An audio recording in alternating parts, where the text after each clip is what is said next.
Welcome back, everybody, for another week of Pulp Picks. I'm Fritz, and let's take a look at what we got. So it's kind of a smaller week this week. It's a fifth week, so it's kind of like a bit more of an odds and ends, but still a bunch of cool stuff. We've got the start of Marvel's new big crossover, Queen in Black. They've been building up to this for a bit in both the Venom book and Null, where it's Hela versus Null for basically control of the symbiotes, and probably the universe, as these things are to go. But besides the main book, we've also got a couple tie-ins here. So if you're wanting to get all of that, make sure that you let us know. We'll get you down for them. Otherwise, we got a bunch of annuals this week. We've got a World's Finest annual. We've got a Detective Comics annual. We've also got a fun little one-shot for the summer, DC Hot Girl Summer. You can probably intuit the pun there. And it's just a bunch of the usual little creative teams coming on doing a bunch of summer themed. It's a lot of romance, actually. A lot of people trying to go on dates and having supervillains crash it, as supervillains like to do. Otherwise, what other goodies do we have this week? Ooh, it is the 50th anniversary of Rock Raccoon, so they've got a new cool one-shot for that out. Especially love, we've got a Mike Mignola variant cover for that. That's super cool. Definitely want to grab that if you can. And then, let's see.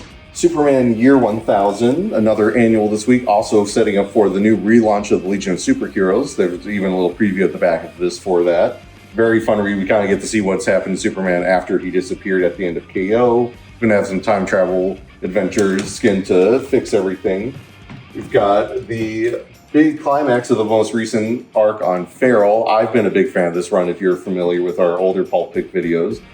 In typical fashion, things do not go well for our furry friends here. Let's see, what else? Ooh, this one's a cool one. We've got a big old facsimile here of this Treasury edition of Justice League of America issue 200. These things are always just super cool, kind of getting to see this art blown up to this big size. Just look at how cool this whole is. Zoom in.